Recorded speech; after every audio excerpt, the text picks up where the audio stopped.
दोस्तों कहानी शुरू होती है और हम पप्पू एनकाउंटर को देखते हैं जो कि रसीली मुन्नी नाम की एक लड़की को बहुत पसंद करता था, लेकिन उसके पिछवाड़े में इतना गूदा नहीं था कि वो अपनी दिल की बात उसे बता सके। तभी उसका दोस्त टट्टूलाल कहता है कि तुम्हें रसीली मुन्नी को अपनी दिल की बात बता देनी चाहिए, नहीं तो वो अपनी किसी और से मरवा लेगी। अब टट्टूलाल की बात मानकर पप्पू एनकाउंटर स्टाइल मारते हुए रसीली मुन्नी को इम्प्रेस करने की कोशिश करने लगता है, लेकिन तभी वो एक कचरे के डिब्बे से टकराकर नीचे गिर जाता है। फिर रसीली मुन्नी उसे उठाने उसके पास आती है, लेकिन पप्पू एनकाउंटर की नजर तो उसकी छोटी और टाइट हूथ पर थी जिसे वो दबाकर बजाना चाहता था। रसीली मुन्नी उसे कहती है कि भूस के ऊपर भी देख ले। दरअसल रसीली मुन्नी रिसेंटली अमेरिका से यहाँ पर शिफ्ट हुई थी, इसलिए पप्पू एनकाउंटर उससे पूछता है कि क्या मैं तुम्हें अपना दिखा सकता हूँ शहर। रसीली मुन्नी शर्माने लगती है और उससे उसका नंबर मांगती है। पप्पू एनकाउंटर कहता है लेकिन मेरे पास तो फोन ही नहीं है। तभी वहाँ पर टट्टूलाल आ जाता है और उसे कहता है कि मैं तुम्हें अपना नंबर दे देता हूँ, तुम अपनी चूचियों की फोटोज यहाँ पर भेज देना। लेकिन अब रसीली मुन्नी को पप्पू एनकाउंटर एक नंबर का चूतिया लगने लगा था, इसलिए वो उसे बाय बोलकर वहां से चली जाती है।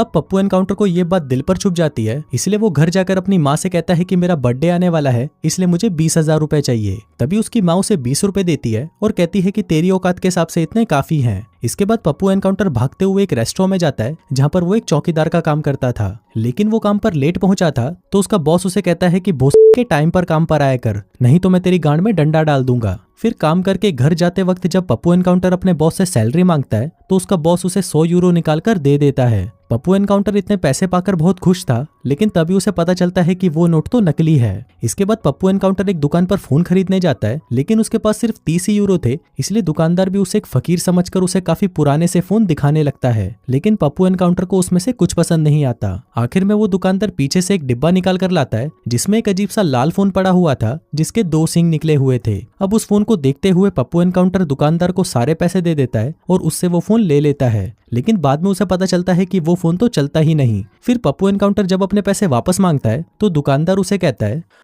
चल भोसड़ी के। अब पप्पू एनकाउंटर काफी निराश था कि तभी अचानक वो फोन चालू हो जाता है और पप्पू एनकाउंटर की एक फोटो क्लिक कर लेता है। अब ये देखकर वो दुकानदार उससे वो फोन वापस लेने लगता है, लेकिन तभी पप्पू एनकाउंटर वहां से भाग जाता है। वो वहां से सीधा स्कूल जाता है और रसीली मुन्नी को अपना नया फोन दिखाता है, लेकिन तभी उसकी फ्रेंड फटी फुद्दी उसका मजाक उड़ाने लगती है और कहती है कि ये फोन तो एकदम घटिया है। लेकिन तभी हम देखते हैं कि वो फोन अपने आप ही उस लड़की की फोटो क्लिक कर लेता है, जिसके बाद पप्पू एनकाउंटर रसीली मुन्नी को अपना नंबर देता है और उसे फोन करने को कहता है। फिर क्लास के दौरान अचानक पप्पू एनकाउंटर का फोन एक लड़की को खुद से ही फोन लगा देता है, जिसके बाद वो उसे पता नहीं ऐसा क्या बोलता है कि वो लड़की तुरंत फटी फुद्दी के बालों में आग लगा देती है। फिर वो लड़की जिसने आग लगाई थी उसे प्रिंसिपल ऑफिस में भेज दिया जाता है, जहां पर वो बताती है कि क्लास के दौरान मुझे एक कॉल आया, जिसके बाद क्या हुआ मुझे कुछ पता नहीं। लेकिन वहीं पर हम देखते हैं कि वो चूतिया प्रिंसिपल तो उस पर ध्यान ही नहीं दे रहा था और अपनी मछली से बातें कर रहा था। वहीं घर पर हम पप्पू एनकाउंटर को देखते हैं जो कि रसीली मुन्नी से अपनी दिल की बात कहने की प्रैक्टिस कर रहा था, लेकिन तभी अचानक वो फोन रसीली मुन्नी को कॉल लगा देता है। फिर जब रसीली मुन्नी उससे पूछती है कि तुम बोल क्या रहे थे, तो पप्पू एनकाउंटर घबराकर कह देता है कि मैं तो सिर्फ ऐसे ही बड़बड़ा रहा था। इसके बाद जब वो अपने फोन की कॉल हिस्ट्री चेक करता है तो वो पाता है कि उसमें उस लड़की का भी नंबर था जिसने क्लास में आग लगाई थी। फिर अगले दिन पप्पू एनकाउंटर टट्टूलाल से कहता है कि कल उसके फोन ने खुद ही रसीली मुन्नी और उस लड़की को फोन लगा दिया, लेकिन इस पर टट्टूलाल कहता है कि बोलते के चूतिया है क्या, जरूर तूने ही उन्हें फोन लगाया होगा। तभी अचानक मैथ टीचर पप्पू एनकाउंटर के सर पर चौक मारता है और उससे एक सवाल पूछता है। पप्पू एनकाउंटर को उसका जवाब नहीं पता था, लेकिन तभी उसके फोन में अपने आप ही उसका जवाब आ जाता है। पर यह चीज वो टीचर भी देख लेता है और उसका फोन उठाकर खिड़की से बाहर फेंक देता है। फिर क्लास खत्म होने के बाद जब वो भागकर अपना फोन लेने जाता है तो वो देखता है कि उसका फोन तो एकदम ठीक ठाक था। फिर उसी शाम हम देखते हैं कि उस मैथ्स टीचर को एक फोन आता है, जिसको सुनते ही वो वहीं पर फ्रीज हो जाता है। फिर अगली सुबह जब पप्पू एनकाउंटर की आंख खुलती है तो वो देखता है कि उसका फोन उसे बर्थडे विश कर रहा होता है। फिर क्लास जाते हुए पप्पू टट्टूलाल से कहता है कि मेरे फोन ने मुझे बर्थडे विश किया, जबकि मैंने तो उसमें अपनी बर्थडे डाली तक नहीं थी। अब टट्टूलाल को ये बहुत ही अजीब लगने लगता है, इसलिए वो पप्पू एनकाउंटर को ये फोन फेंक देने को कहता है। लेकिन पप्पू एनकाउंटर उसे कहता है कि तू चूतिया हो गया है क्या, इस फोन ने तो मेरी बहुत हेल्प की है। टट्टूलाल कहता है कि चलो तो फिर इस फोन से हमारी आज के स्कूल की छुट्टी करा दो। अब उसके ये कहते ही उन्हें प्रिंसिपल के असिस्टेंट का फोन आता है, जो उन्हें आज की छुट्टी दे देती है और मैकडॉनल्ड्स में उनके लिए आज एक पार्टी भी ऑर्गेनाइज कर देती है। अब इस फोन की शक्तियां देखकर वो दोनों काफी खुश होते हैं, जिसके बाद पप्पू एनकाउंटर उस फोन का नाम हेल फोन रख देता है। वहीं स्कूल में हम उस मैथ टीचर को देखते हैं जो कि लगातार चौक की उल्टियां करता जा रहा था। उधर टट्टूलाल पप्पू एनकाउंटर से उसका फोन उधार मांगता है ताकि वो उसकी मदद से अपने माँ बाप को फिर से साथ ला सके, लेकिन पप्पू एनकाउंटर उसे कहता है कि क्योंकि इस फोन ने मुझे चुना है इसलिए ये सिर्फ मेरी बात मानेगा। लेकिन फिर भी वो टट्टूलाल को वो फोन दे देता है, पर टट्टूलाल के छूते ही वो फोन बंद हो जाता है। अब गुस्से में आकर टट्टूलाल उस फोन को पानी में फेंक देता है, लेकिन जब पप्पू एनकाउंटर उसे बाहर निकालता है तो वो फिर से चलने लगता है। फिर अगले दिन पप्पू एनकाउंटर रसीली मुन्नी से मिलता है और उसे पूछता है कि क्या आज मैं तुम्हें घोड़ी बना सकता हूँ, लेकिन रसीली मुन्नी उसे मना कर देती है और कहती है कि आज तो मुझे रात भर पढ़ाई करनी है। फिर अगले दिन पप्पू एनकाउंटर को एक आइडिया आता है और वो अपने फोन की मदद से रसीली मुन्नी को पेपर में नकल कराने के बारे में सोचने लगता है, जिसके बाद वो हिस्ट्री टीचर को कॉल लगाता है और उससे पेपर में आने वाले सारे सवाल पूछ लेता है। इसके बाद वो वहां से जा ही रहे होते हैं कि तभी कुछ बदमाश बच्चे आकर उन दोनों को दबोच लेते हैं और कोने में ले जाकर उनकी गांड मारने की कोशिश करने लगते हैं। अब वो उनको बजाने ही वाले थे कि तभी वहां पर एक लड़की आती है और उन सभी को कहती है कि इन चूतियों को छोड़ दो, ये आज हमें एग्जाम में चीटिंग कराने वाले हैं। इसके बाद एग्जाम शुरू होता है और प्लान के मुताबिक पप्पू एनकाउंटर उन सभी को सारे क्वेश्चंस के आंसर बता देता है। अब क्योंकि पप्पू एनकाउंटर की वजह से रसीली मुन्नी का पेपर बहुत ही अच्छा गया था, इसलिए वो पप्पू एनकाउंटर को साथ में लंच करने को कहती है। लेकिन वही रसीली मुन्नी का आशिक चुन्नू चूतिया इस बात का बुरा मान जाता है और पप्पू एनकाउंटर से पूछता है कि तू वही है ना जिसकी माँ सालों पहले कोठे पर नंगा नाच किया करती थी। अब ये बात सुनकर पप्पू एनकाउंटर को गुस्सा आ जाता है और वो अपने फोन से कहता है कि इस भूसी वाले चुन्नू चूतिया की गांड मार डालो। तभी हम देखते हैं कि चुन्नू के पास एक कॉल आता है, जिसके बाद वो पागलों की तरह टेबल पर चढ़कर नाचने लगता है। लेकिन जब इससे भी उसका मन नहीं भरता तो वो सभी के सामने अपने सारे कपड़े उतार देता है और सभी को अपनी छोटी सी लुल्ली दिखाने लगता है। वहीं उसके दोस्त उसे रोकने की कोशिश करते हैं, लेकिन तभी वो अपने एक दोस्त को पकड़कर चूसने लग जाता है। उधर ये सब देखकर रसीली मुन्नी बाहर चली जाती है और पप्पू एनकाउंटर भी उसके पीछे आ जाता है। फिर पप्पू एनकाउंटर उसे अपने साथ डेट पर चलने के लिए पूछता है, जिस पर रसीली मुन्नी भी मान जाती है। फिर एक दिन पप्पू एनकाउंटर की माँ को एक चिट्ठी मिलती है जिसमें लिखा था कि उन्होंने भूसड़ाबाद की एक ट्रिप जीती है, लेकिन तभी हमें पता चलता है कि ये ट्रिप पप्पू एनकाउंटर ने ही अपनी माँ के लिए बुक की थी। इसके बाद पप्पू एनकाउंटर रसीली मुन्नी के आलीशान बंगले पर पहुंचता है, जहां पर रसीली मुन्नी सज धज कर अपनी मरवाने के लिए तैयार बैठी थी। जिसके बाद वो उसे एक बड़ी सी गाड़ी में बिठाकर अपने साथ घुमाने ले जाता है।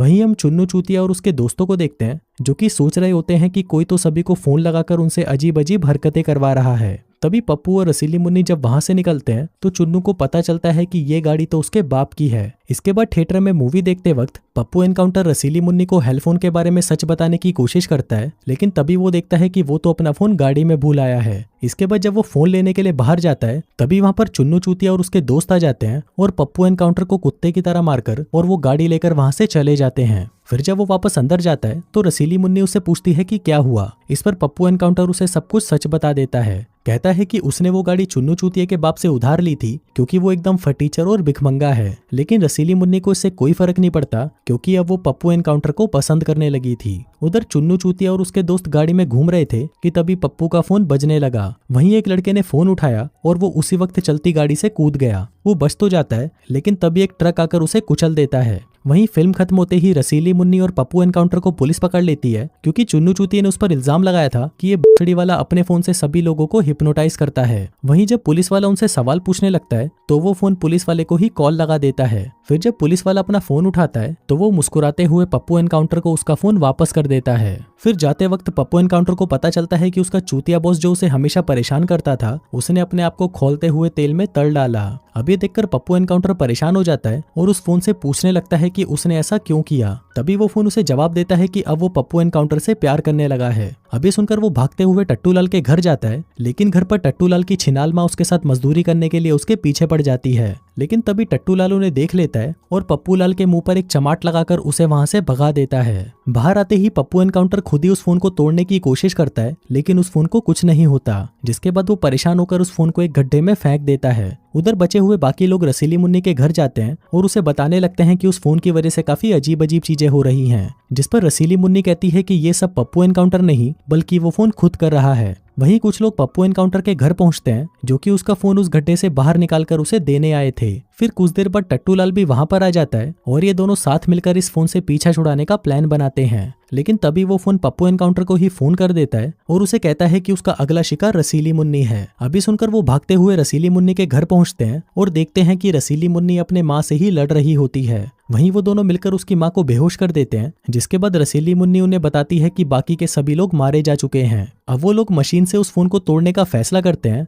लेकिन तभी वहां पर चुन्नू चूतिया आ जाता है और उन्हें रोकने लगता है। तभी पप्पू एनकाउंटर उसे रोकने लगता है और बाकी के दोनों उस मशीन का पासवर्ड सोचने लगते हैं। तभी चुन्नू चूतिया एक आरी लेकर पप्पू एनकाउंटर को मारने की कोशिश करता है, लेकिन वो टक्कर खाकर खुद ही मारा जाता है। उधर वो लोग उस मशीन का पासवर्ड पता कर लेते हैं और उस फोन को पूरी तरह बर्बाद कर देते हैं। लेकिन थोड़ी देर बाद जब वो फोन खुद से ही ठीक होने लगता है तो पप्पू एनकाउंटर उसे उठा लेता है और भागकर अपने स्कूल आ जाता है। लेकिन तभी वो फोन एक साथ सभी बच्चों को फोन लगा देता है। पर रसीली मुन्नी चिल्लाते हुए कहती है कि कोई भी भोसड़ी वाला अपना फोन नहीं उठाएगा। लेकिन तभी वहाँ प्रिंसिपल आकर अपना फोन टीचर के कान पर लगा देता है, जिससे वो वहीं मर जाती है। अब ये देखकर सभी बच्चों की फट जाती है और वो वहां से भागने लगते हैं। लेकिन वहीं दूसरी तरफ हजारों बच्चे पप्पू एनकाउंटर और रसीली मुन्नी को मारने के लिए वहां पर आ रहे होते हैं। तभी पप्पू एनकाउंटर को एक आइडिया आता है और वो अपने फोन को लिक्विड नाइट्रोजन में डाल देता है ताकि वो जम जाए। लेकिन तभी वो चूतिया प्रिंसिपल उसे फिर से बाहर निकाल लेता है। उधर टट्टूलाल जैसे तैसे करके उस फोन को लेने की कोशिश करने लगता है, लेकिन तभी एक बच्चा आकर उसके कान पर वो फोन लगा देता है ताकि वो भी हिप्नोटाइज हो जाए। लेकिन टट्टूलाल फिर भी उस फोन को टैंक में डाल देता है, जिससे वो फोन जम जाता है। उधर पप्पू एनकाउंटर और रसीली मुन्नी जब टट्टूलाल के पास आते हैं तो टट्टूलाल उन्हें बताता है कि उसने पहले ही अपने कान बंद कर लिए थे। अब यहाँ पर सब कुछ ठीक हो जाता है, जिसके बाद वो लोग अपने बुक किए जहाज पर चढ़कर समुद्र के बीचों बीच जाते हैं और वहां पर उस टैंक को पानी में फेंक देते हैं। और इसी के साथ ही ये कहानी यहीं खत्म हो जाती है।